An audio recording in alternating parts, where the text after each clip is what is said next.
I mean, I have a friend, she's an economist. She's trying to buy a home right now. Even economists are like struggling with this question of when to jump in and how long to expect affordability to be an issue. Welcome to the Best New Ideas in Money, a podcast from MarketWatch. I'm Stephanie Kelton. I'm an economist and a professor of economics and public policy at Stony Brook University. And I'm James Rogers, a financial columnist at MarketWatch. Each week, we explore innovations in economics, finance, technology, and policy that rethink the way we live, work, spend, save, and invest. This week, we're doing something we haven't done in a while. We're taking questions from our listeners. We asked you all to send in the money matters that are on your mind, and boy, did you deliver. And instead of answering ourselves, we're doing something a little different this time. We're calling upon our MarketWatch colleagues to offer their expertise. So, without further ado, let's get started. Our first topic is something that's on a lot of people's minds these days: housing.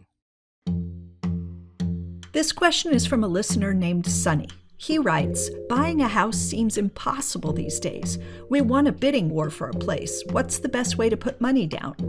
Should I use loans against my investments, or can I use some of the investment money directly without being penalized for down payments? What are normal closing costs? Why so many lawyers, agents, and fees? It's a discouraging process. Any way to make it easier?"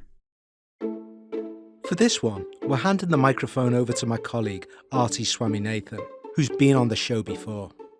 Hey Sunny, I know buying a house can be a very tough and discouraging process, but it is one of the biggest investments you're going to make in your life, so hang in there. Home buyers today are dealing with a very unusual housing market. The 30-year mortgage rate as of early August is over 7%, and that's double, even triple of what buyers were getting during the pandemic.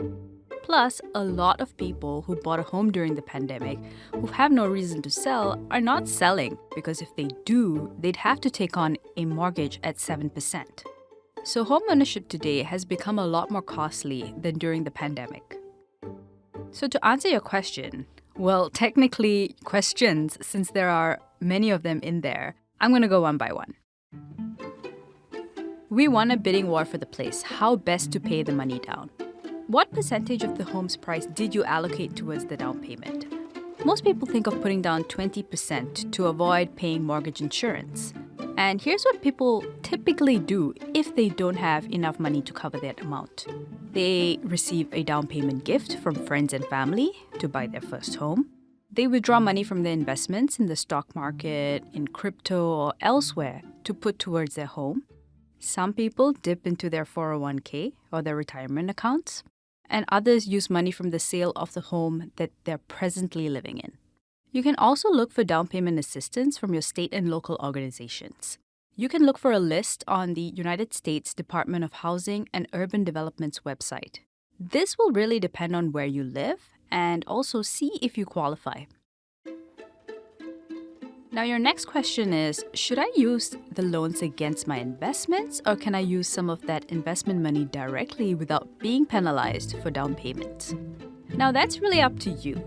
If you are being hit with a fee for withdrawing investments early, then don't prioritize tapping on that money. It's also generally not a great idea to tap on your 401k early and withdraw money to pay for things. Loans may make sense for some people, but you have to see whether the interest you're paying on that is more than the fees that you incur through early withdrawals. You need to assess both options and see which one is a better route. And then you ask about closing costs. What's a normal range for closing costs? In case you're not in the thick of home buying and don't know what closing costs are, they refer to fees you pay when you close on your mortgage. These fees go towards various things like the cost of having your home appraised or title fees and so on. Typically, closing costs are between 2 and 6% of your mortgage amount. It does not include your down payment. That's completely separate. Estimates from Closing Corp, which is a company owned by a real estate data firm called CoreLogic, tell me that in New York, average closing costs, including taxes, can run up to $17,000. In New Jersey, it's around $8,000.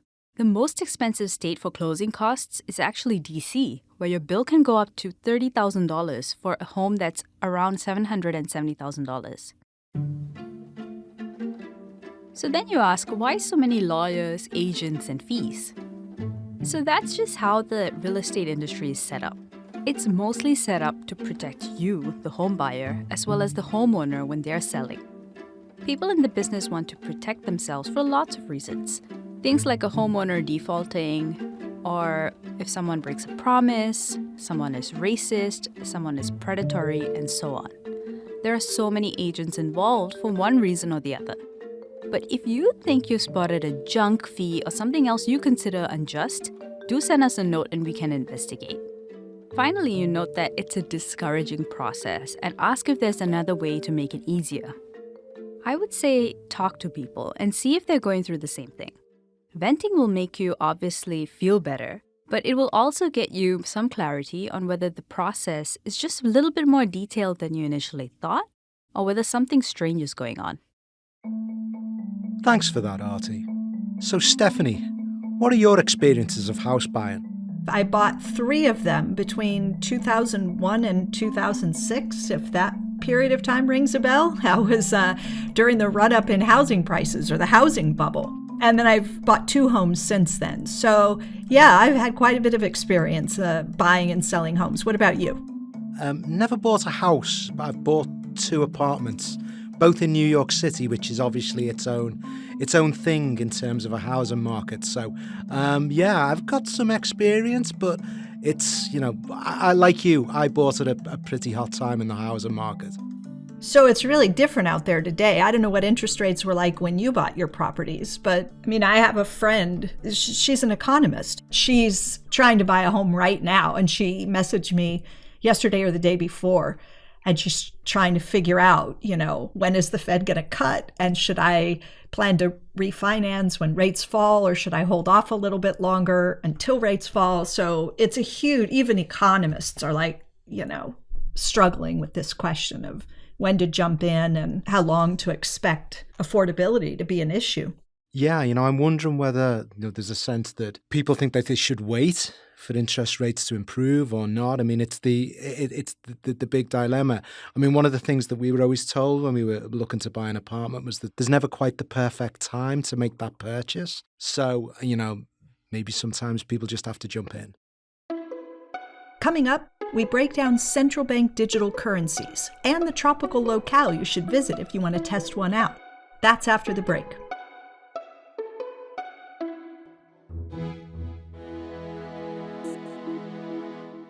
Welcome back to the best new ideas in money. Before the break, we answered a listener question about the current housing market and how to improve the home buying experience. Now we're going to completely change gears with our next question. Stephanie, take it away. This one comes from a listener named Everett. He wants to know more about central bank digital currencies, or CBDCs. He says, I've done a fair amount of research on them, and I'm still struggling to understand some of the finer points. To answer this question, we went to Greg Robb. My name is Greg Robb, and I am the economics editor at MarketWatch.com. Central bank digital currencies are a new form of money based on the new technology of blockchain. And you basically can have funds at the central bank. It'll be a sort of like a money you put at the central bank, and then you can use a wallet to use it, just like you would with a regular bank. It's really phone-based. You just go to your retail shop and you just wave and you pay. And the one thing is there are no fees. There's no fees for the business and there's no fees for you. So your money would be at the Federal Reserve instead of a conventional bank, and it would all be digital. Some people say that could come with certain advantages. One of the benefits that supporters of the technology say is that it would allow everyone to get interest on their deposits. Right now, many Americans don't have a lot of money in banks, and so they're not getting any interest on their deposits. But if it was at the central bank, they could earn interest, say 5% on their money now, just so it would kind of level the playing field between rich Americans and poor Americans. Best place right now for people who are really interested in this topic is Jamaica. They've been using it now for 2 years, I think, and they give cash back. They say that your money is safe. Losing money is a thing of the past because you can't lose this money, can't be stolen. If you lose your wallet, you might get the wallet back, but 9 out of 10 times the cash is going to be gone. If you lose your phone, your cash won't be able to be touched by anyone. I'm not an expert on the security, but I do think that you will have passwords and QR codes, and you're going to have to scan in. And I think it's 100% more secure than cash. I do think we have seen occasions where, somebody has robbed you or made people go to a ATM machine to take money out. Perhaps that could happen in this case, but that would be, kind of very nefarious actors at work. There are a lot of perspectives on central bank digital currencies, and we'll get into the arguments against them a little bit later in the show. First, let's talk about some of the potential benefits. One of the main arguments for a central bank digital currency is that it could make it easier for all Americans to have a bank. It's really hard for some people to bank. Banks throw up all these sort of like barriers to banking. You have to have a certain amount of money. You have to have a certain kind of ID. And there are a lot of unbanked Americans now, generally poor people in generally poor regions of the country. So that is another reason that people are interested in this. If you look at the way it's been used in Jamaica, the government in Jamaica is really making it easy for people to open these accounts. You don't have to have too many forms of ID, and they want everybody to have one. So that's one of the reasons that some people like the idea. Another potential benefit from CBDCs is it could be a way for a central bank to easily connect with citizens. Democrats sort of really like the idea about the central bank digital currencies a few years ago, especially during the pandemic, when the government was really trying to give people funds because they had lost their jobs, remember, during the COVID times. And then the government wanted to give everyone a check. There is no better way to give everyone a check than to deposit it in their central bank wallet. It could also be used for things like distributing tax refunds. Yeah, potentially, and that would keep it safe. And, a lot of people have trouble with these Social Security checks being stolen on the first of the month. So potentially it would just go right into that account. So, Stephanie, what do you make of this possibility? Yeah, I think it's something that could be really useful. And right now, it's just more or less a hypothetical. I mean, some central banks are actively thinking about digital currencies. Others say they're not really even trying to go in that direction. We'll have to wait and see. I think it's potentially a way to include a lot of people in the payment system and give them access to something that could potentially be revolutionary. I think one of the big concerns has to do with, privacy, but if that can be sorted out, it could be a really useful thing. I have to ask, do you still use cash? Yeah, actually all the time. Weirdly, somehow on Long Island, cash tends to be preferred in lots of instances. So I do actually find myself using cash quite a bit. But it is, many people think we're kind of moving to a cashless society. It's funny because I live in Brooklyn and there are areas that I go to where it just seems to be almost completely cashless now. Now, I am kind of a fan of cash, like I'm old-fashioned in that way, but I've become much more accustomed to the idea of, living without it as a way to conduct transactions. So I don't know. I mean, I do feel that like where I live, we're really on the kind of the cusp of a move away from that. Stephanie, do you think you would actually use this? I mean, I'm pretty open to different kinds of technologies for payment processing. So yeah, I think I would be open. What about you? I think so. I mean, anything that is new, there's always that pushback, isn't there? And I, like anyone, sometimes I need a little bit of time to get used to the new thing, particularly when it's something as personal and as anonymous as money. I think I would use it, but I need to see some really, really good use cases first. How is it going to make my life easier? That's the big one. Jamaica isn't the only country that's interested in central bank digital currencies.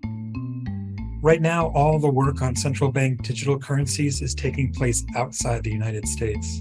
Jamaica using it, and the Bank of International Settlements, which is like the central bank, has been doing a ton of work, doing a lot of research. And also people should keep an eye on England. England seems to be, of all the advanced economies, the closest to starting what they call the digital pound. The central bank and the government have agreed that they think a digital pound is worthwhile. They're inching forward to one. They haven't had the final decision, but they've sort of been laying the groundwork. So it looks like England might be the place where there is sort of a test. If you want to read about central bank digital currencies and what it all means, the Bank of England has done some reports, and everybody's also stressing that cash is not going away. So it'll be maybe 2 generations or something before we use the central bank digital currency. Some people say we're going to get to the place where there is no more cash, but that does seem pie in the sky at this point. One place that doesn't seem to be moving towards CBDCs yet, the United States. There was a lot of interest about 3 years ago, 2019, I'd say. The Fed was interested, but these days the Fed has gotten cold feet. The Fed did a pilot project, the Boston Fed and MIT. It all went really well. The technology works. It's there on the shelf, but the Fed is leery of it. They don't want to move forward without getting permission from Congress, and they're facing a hostile banking industry that sees central bank digital currencies as a threat to their business. One of the things that people are worried about here in the United States, and they've been talking about, is if there's another financial collapse or deep recession, and people get scared of, is their bank healthy?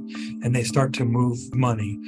There is some sort of sense that people would want to hold money at the Fed and not have any of their money at the banks. One of the things we learned from Silicon Valley Bank is that money can flow pretty quickly. Money flew out of Silicon Valley Bank faster than we've ever seen before, caught everybody by surprise. So that is a concern for people, what people do with money and how banks could be hurt by this. Another thing that is slowing things down is the Fed seems leery of becoming sort of like a real bank and facing customers. That's not something the Fed has done. The Fed has always sort of stood behind the banking sector. And one day you think, it would open the doors and somebody would complain to the Fed about something. That's a whole different kettle of fish for the Fed.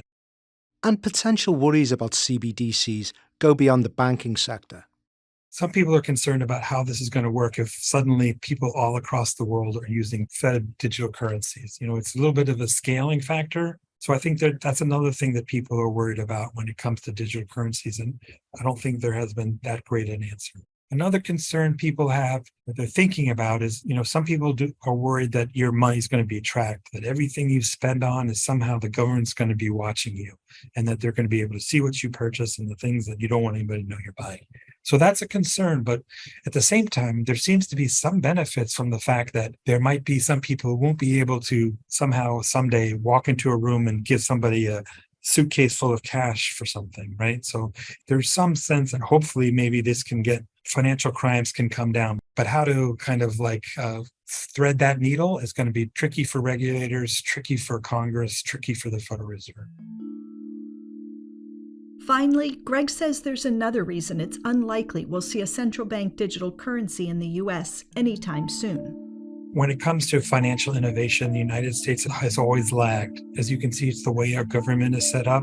We have Congress, and private sector has a lot of influence, a lot of sway over Congress. The Fed is a creature of Congress. So banks in the United States have always lagged behind innovations in other countries.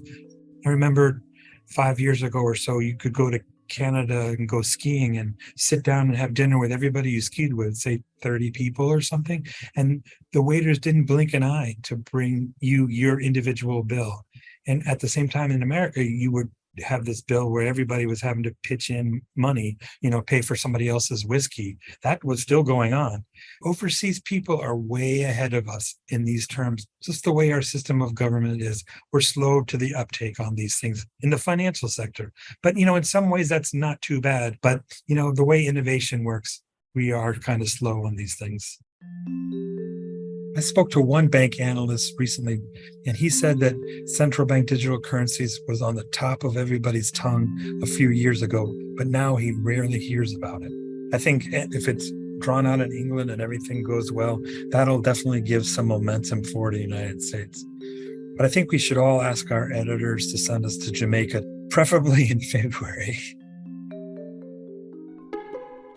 Thanks for listening to the Best New Ideas in Money, and thanks so much to everyone who submitted a question.